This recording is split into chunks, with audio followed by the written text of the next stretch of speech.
Whether we like it or not, businesses thrive or die based on the communities they surround themselves with.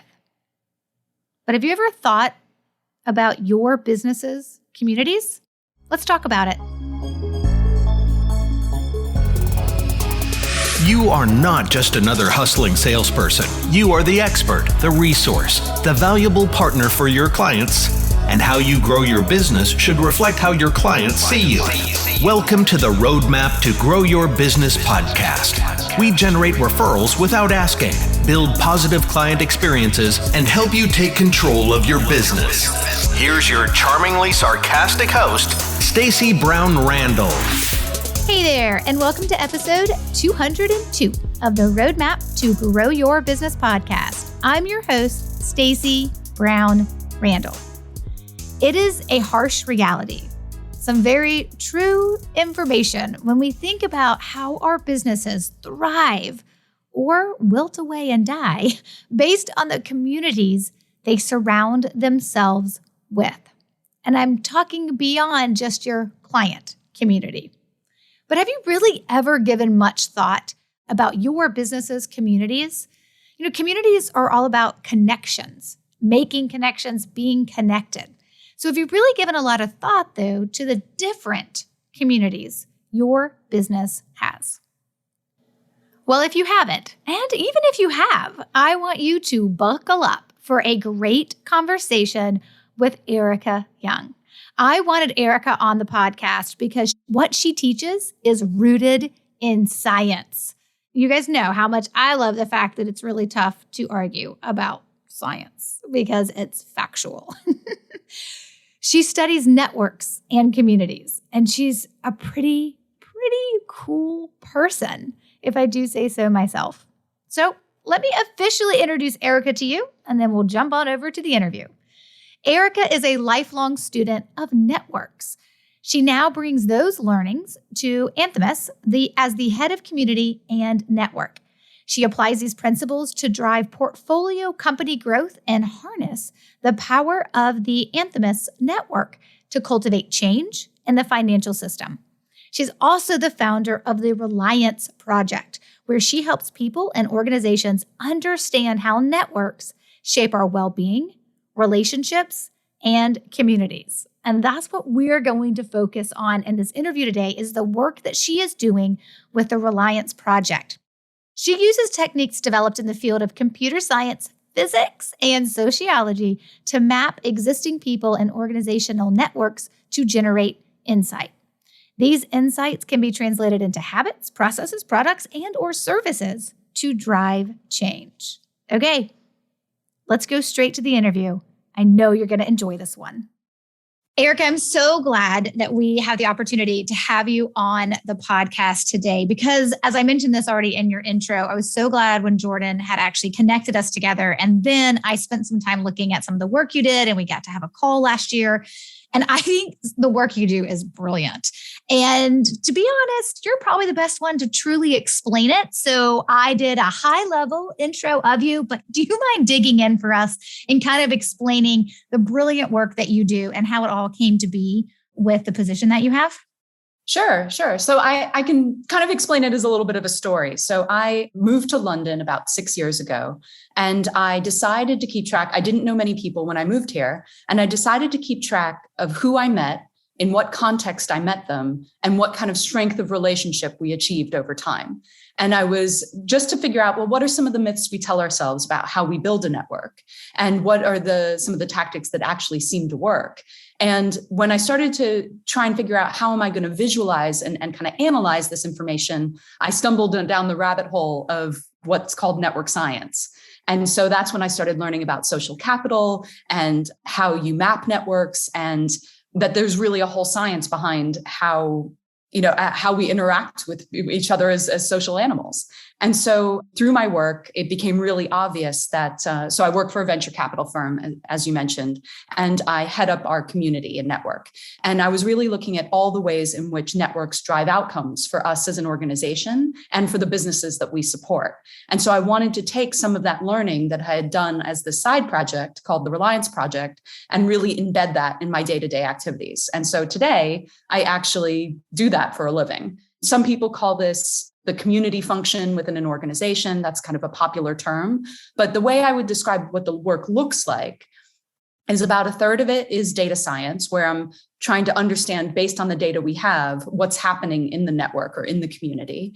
And then product and service development, where I'm saying, okay, well, what habit, what process, what engagement, what tool, what should we do in order to nudge the network in a particular direction? And then what I would call the hand-to-hand combat of community management. So those are the introductions, those are facilitating conversations, those are hosting dinners, so what are the things that we do in order to nurture that community? So do you sometimes just wake up and you're like, wow, I get to do some really cool stuff every day? Yes, absolutely. Absolutely. I mean, of course, there's always more mundane, there's, data cleansing stuff. And there's trying to figure out, well, how do I relate, the NPS score to these other questions in a survey? There's all those tactics, of course. But I think when you genuinely believe that networks and community and relationships are some of the most important aspects of our lives, then being able to think about that all the time is really great. I mean, I think that's awesome. Yeah. I always tell folks, I love 89% of my business, but there is definitely the 11% that I'm I could totally do without that piece. So yes, right. We all have that, but I think what you do is fascinating. And obviously if anybody just listened to the last statement you made about the importance and kind of with you ending and hitting on the importance of relationships, then anybody who's listened to my podcast for any length of time or has followed me for any length of time knows exactly why I wanted you on. And I wanted to interview you here on the podcast for the benefit of my listeners, because that's what we believe when we're generating referrals, right? When we are generating referrals, so people to refer new clients, new potential clients to us, one of the ways that I am a contrarian to all the advice that is out there, that has been out there for decades and is still out there about generating referrals, is that I'm a contrarian because of the tactics I tell you to take, but also from the mindset and the philosophy we start with, these are relationships and they have to be nurtured. And there's a strategy, right? And a framework of how we do that and how it works and all the pieces of it. But a lot of it comes down to some of this network science that you were talking about in terms of the strength and the power of your network, but not also believing that there's just so many pieces to it. I mean, I feel like I say the power of a network and it makes somebody feel like if they don't have a network, I'm somehow missing something. That's not what I mean by that.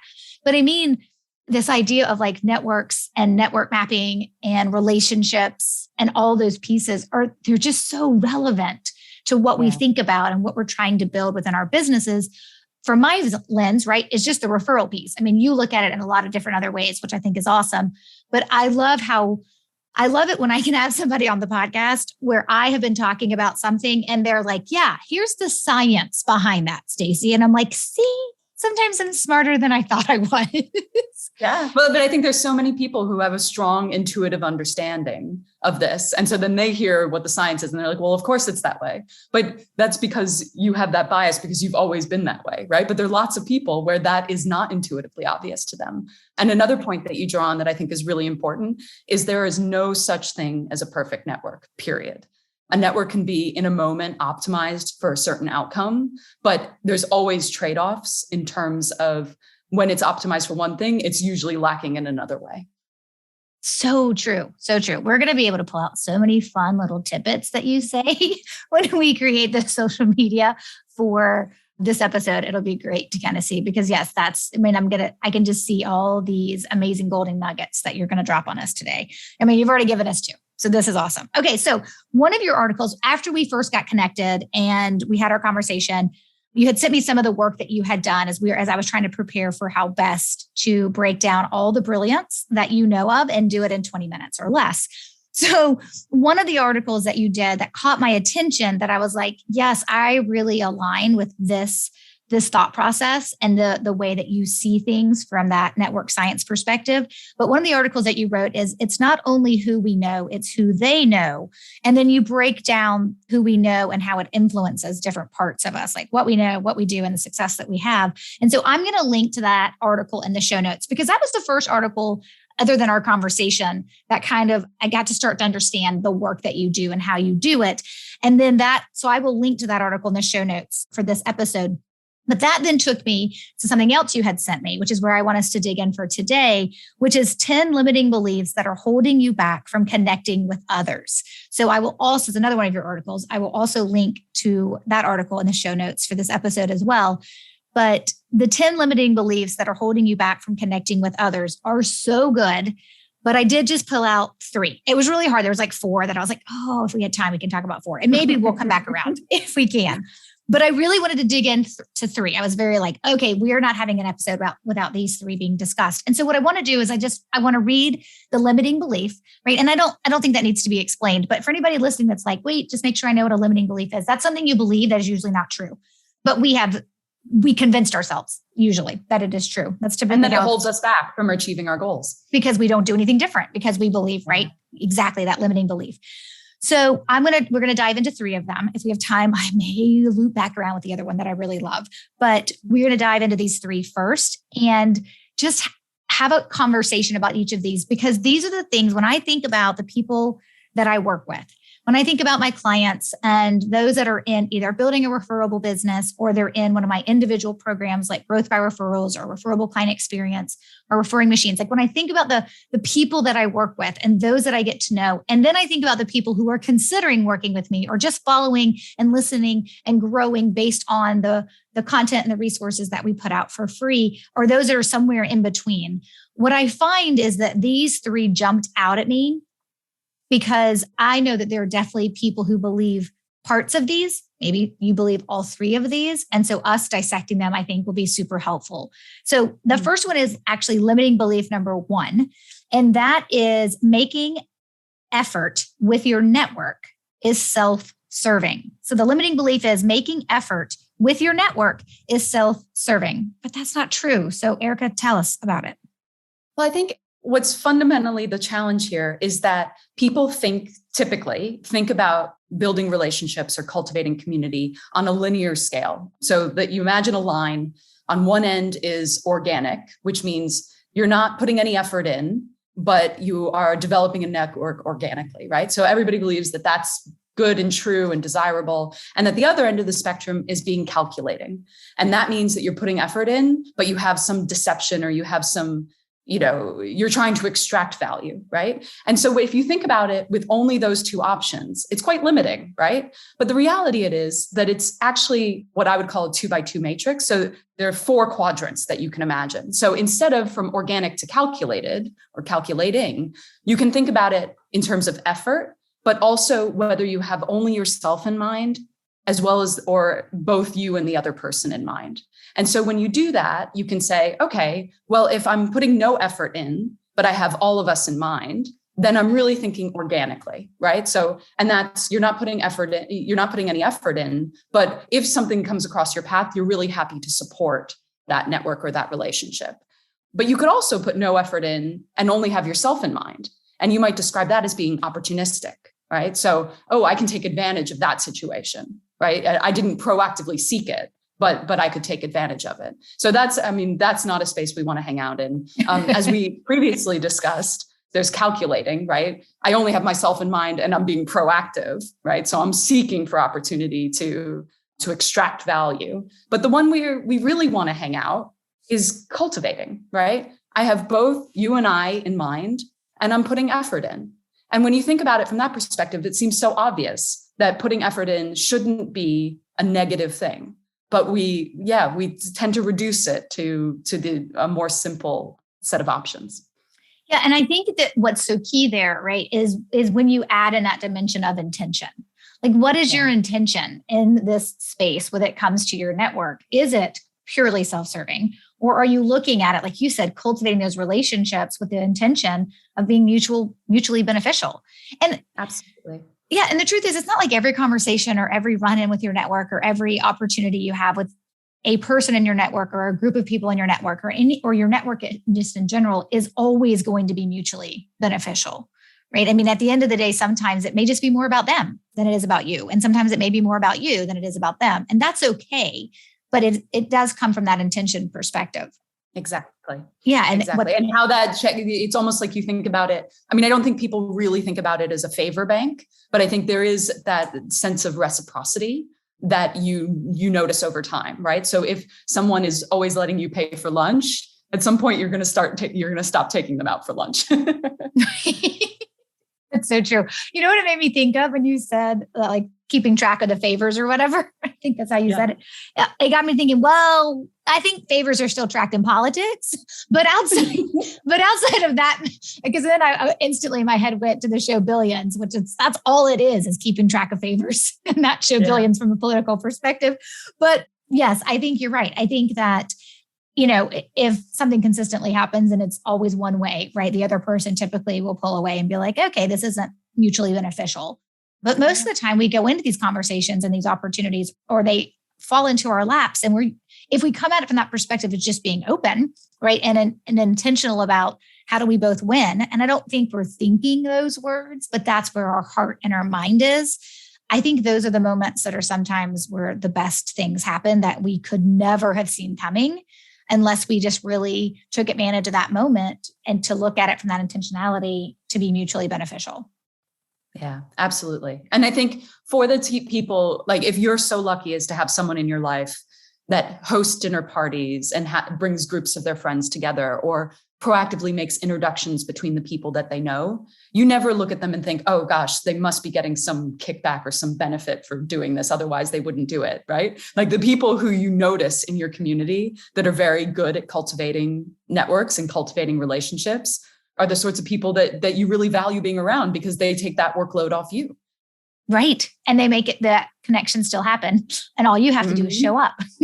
Exactly. Doesn't make it easy. And I think as this relates to the work that we do from the referral generation piece and the referral source piece, right? The people who refer other clients to us is, I always tell folks is there's a piece of this where we are going to take care of our referral sources in a different way than you've probably ever done it before.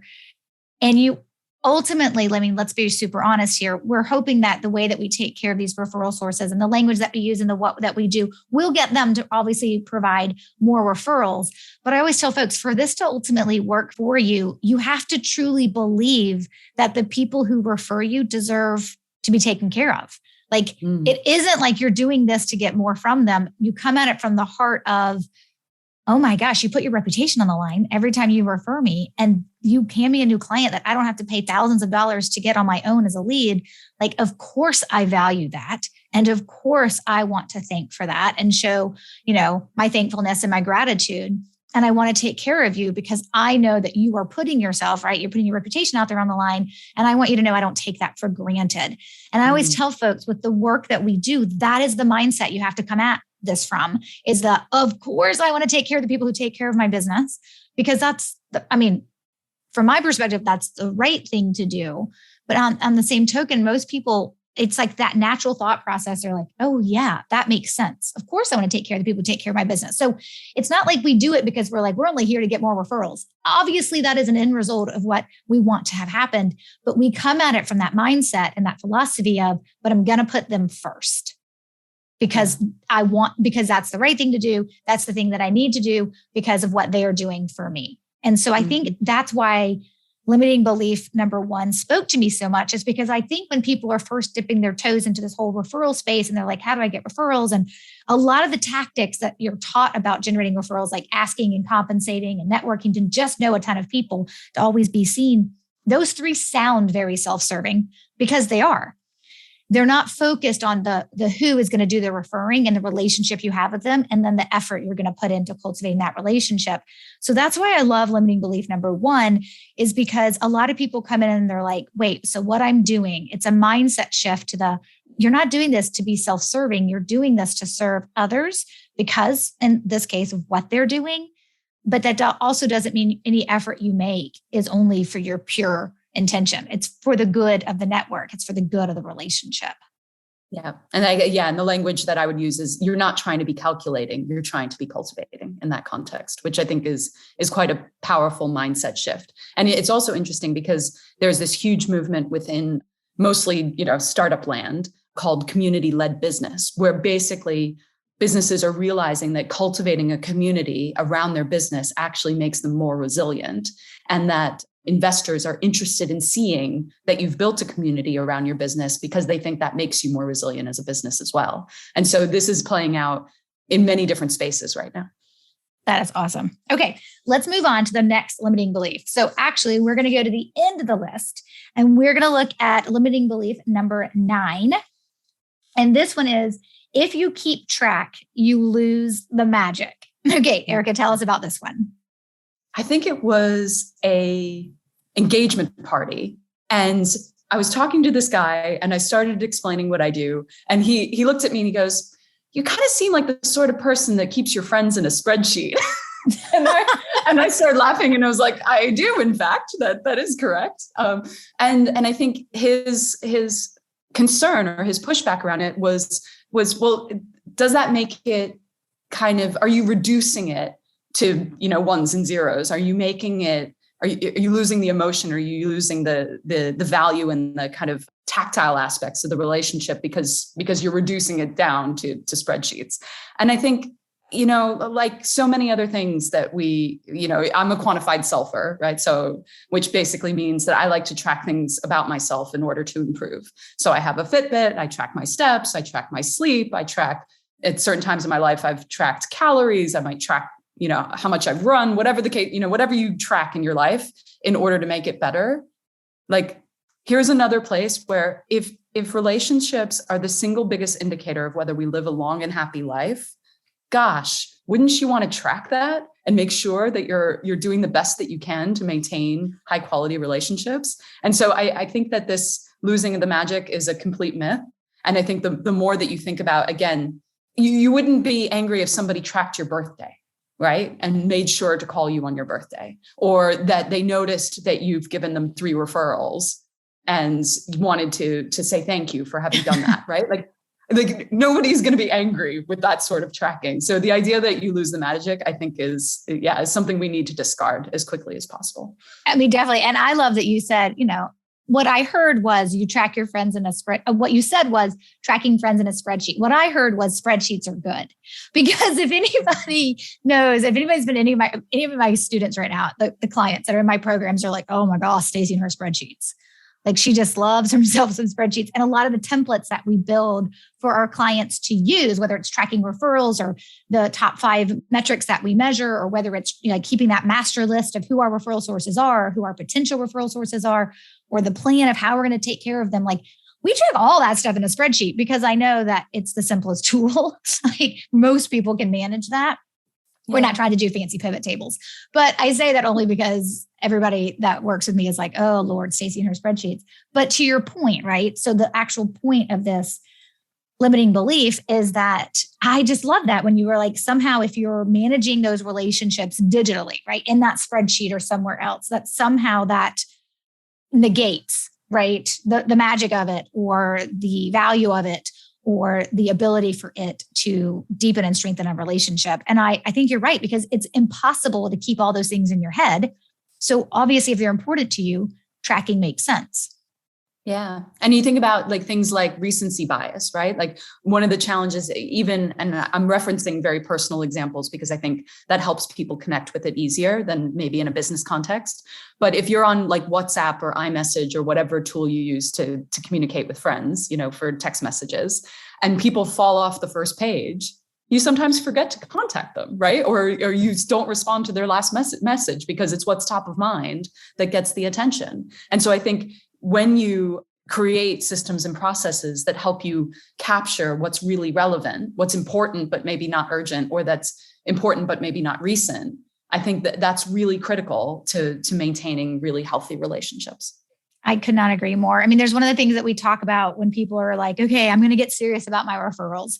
And the number one thing I tell everybody to do is you have to know who your referral sources are. Like, who are the people who are your existing current or most recent referral sources. And I always tell folks, but your anecdotal evidence of what you most likely remember from the last 3 months or the most recent, I think I got this referral from this one person and then we had beers. And so that's what I'm thinking it happened, right? Like all of that anecdotal is not really actually where the truth lies. And I always have to tell folks, we've got to get into the data of where have our clients come from, not over the last 3 months and not even over the last year, but if you've been in business longer than that, the last 3 or 4 years of who's been referring you. And then looking at it from that perspective of it's usually not what you can remember. And it's usually not what is most recent. That is actually the data that will speak to the truth in your business of who's been referring you. The memory is a beautiful, magical thing, but it does fail us from time to time. And we're very good at creating revisionist histories. Aren't we? Yes. I got a couple of kids that are actually really good at that too. Yes, most definitely. Okay. And so then limiting belief, the last one we'll talk about, unless we have a moment, and I may slip back around to another one. But the next one I wanted to make sure we talked about is actually number 10. And it is focus on your own problems to be happy. Yeah. So this one, I think, and you know who does a really good job of talking about this is Adam Grant with his book, Give and Take. So I think if you are in a network and you are a natural giver, right? So you're giving first, you're asking how you can help, you can ask how you can support, et cetera, then that karma comes back around and really benefits you. And also it feels amazing to volunteer, to help somebody, right? To know that you were responsible for supporting a particular outcome or making something happen, right? So I think that noticing that we intrinsically enjoy that feeling, right? It makes us feel good to have helped. And also that creates a wonderful kind of reinforcing pattern in the relationships and the networks that we build, I think is really, really powerful. And he does a really great job of explaining that. Yeah, his book, Give and Take, I'll link to it in the show notes as well. It's great. I mean, it's really well done. And he, like you, teaches things through story, which I think is really powerful at helping us connect with that, which is great. But I think to your point about, so this limiting belief, okay, so I think on the surface, when people hear this limiting belief is like, focus on your own problems to be happy, and then realizing that's not what you want to do. I think a lot of people probably trend very quickly with you on point. And they're like, oh yeah, of course, right? Like it can be about others. But the reason why I brought this one up specifically as a limiting belief within the world like that I operate in and that my clients, are here for, and the listeners of this podcast are here for, is that it's what people forget is that when we go into relationships with people who aren't referring us yet, or with people who are, we still go at it with a them first mentality. Like we've got to put others first. It's actually some of the platinum principles that I teach how we take care of our referral sources, right? It's about them first. And I think that doesn't always mean that you aren't ever focused on yourself, but it's going in it with that mentality of how can I help them? How do I be, other oriented? How do I focus on others? And that will ultimately in the long run give me what I'm ultimately craving, right? What I ultimately want. But it's that idea that sometimes you have to put others first before you put yourself first. And I think we all know that when you say it in theory, but then it's actually putting it into practice where you show up for those conversations or you're having those moments. In my case, right, with your referral sources, and you're like, I'm not going to try to do anything with this moment except be there for them and listen to them and see how I can help them. And I always tell folks, when you help somebody, that is what turbocharges the process for everything else, is when you can actually help them first. And usually, right, I mean, Bob Burg said it best, givers receive. He wasn't wrong, right? The idea that those that are willing to give and give genuinely, not because, well, I'm going to give until this point and then it's all going to come back to me, because it doesn't work that way. No. But those that give, I think in the moment it feels like, but I'm not doing anything for myself. But ultimately, yes, you are. You are doing everything in that place by putting somebody else first. Is your ability to put them first will always come back around to you. Not always in the way you expect, but that is the magic of how it works. Absolutely. And I think that one of the key points to think about here is there's two bits to it. One is when you go with this kind of give first attitude, you're able to get a lot of information, right? Problems, challenges that they're facing, ways in which you could potentially help, but you're sort of understanding, well, you're the person who's doing the referrals and ultimately kind of the customer problem that you're trying to solve. And so that data collection is incredibly valuable. But also if you go with the give first, and this is something that I do a lot and I see the benefits of in my own network, is that person is much more likely to introduce somebody else to you. And so they then become, kind of a source for additional connections in the network that you can then give to, who then can generate more introductions, right? And so in terms of the best way to kind of suck a lot of people into your network, and the way I describe my network is, for me, is sort of like an information gathering machine, right? Like I'm happy to meet lots of people and be referred to lots of people, because by helping them, I get a sense of, I can identify patterns that are happening in the world, right? And so that gives you a really powerful edge in terms of developing your business. Oh my gosh, absolutely. And just the fact that you're like aware, that's sometimes just the first step, right? It's like half the battle. It's being aware of the things happening around you. Like it's like pulling your head up out of the busyness, right? That the 11% of our business part that we don't love, right? Pulling your head out of that and paying attention to what's happening around you, I think is so important. Okay. So real quick, I just want you to give me like the 1 or 2 sentence that would help someone overcome limiting belief number 2. I know I said we're only going to talk about 3, but I really feel like for all the introverts that are out there in this podcast listening land that are listening to this, we've already talked about personality and how does not have an impact on referrals at all. It's about relationships, not about how extroverted or introverted you are. But I just want to give a shout out. If you'll give the 1 or 2 like understanding of limiting belief number 2 is cultivating a network is for extroverts only. And that is like, absolutely not. Right. So Erica, give us the high level on that. Yeah. So I think that when people think networking, right, they have this image of a cocktail party with 50 people where they've got to navigate a room of strangers, right? That is such a narrow definition of networking. So just get that out of your head and think about directly asking for one introduction, or using a matchmaking service to like Lunch Club, or there's a lot of services out there to facilitate one-to-one introductions with somebody out in the world, right? There's so many other engaging on Slack channels or Discord channels or whatever the case may be. There are many different ways that you can cultivate community that don't require you to walk into a room full of strangers and have small talk. That's all I'll say about that. I think that is brilliant. And people need to recognize that and you're right. We operate so much from like you say a word and we have a visual, and it's probably the same visual of that one word that we've had for decades. Doesn't mean it's right. It just means it's always been how we've thought about that in this sense, the word networking, right? We see it in one way, but that is not necessarily the truth. Yeah. And you just need to find the way that works best for you, right? And if that's having a friend that will happily invite you to a bunch of very small, intimate dinners, or that there's a few people that you're willing to ask for introductions to, whatever the case may be, find what works for you and acknowledge that there's no one way to network. So perfect. Oh, we're going to leave it right there because that was a perfect ending to this episode. But Erica, before I let you go, I want to make sure that people know where to find you if they want to learn more. In the show notes page for this episode, folks, I'm going to include the link to the 10 limiting beliefs so you can look at all 10 of them, even though we only hit 4 of them. And of course, some of the other articles that I've mentioned as well. But Erica, make sure that everybody knows where they can find you. I'll link to this as well in the show notes. Sure. It's relianceproject.com. Awesome. Okay. You know what? Why don't you spell that for everybody, just in case? Sure. RelianceProject.com.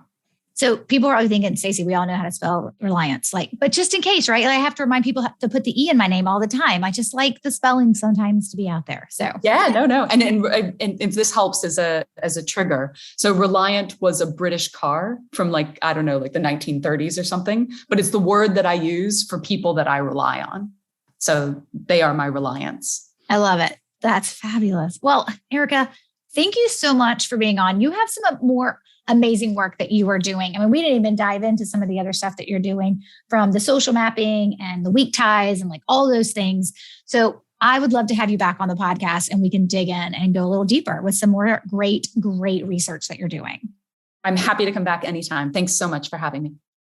How much did you enjoy that interview with Erica? She is amazing. I really enjoyed our conversation. And I got to tell you, it was actually really hard when I was reading some of her articles that she had sent to me as I was preparing for this podcast interview. There were a lot of articles. I was like, oh my gosh, this one's so good. And this one's so good. And then of course I got to the one we ended up talking about, the 10 limiting beliefs that are holding you back from connecting with others.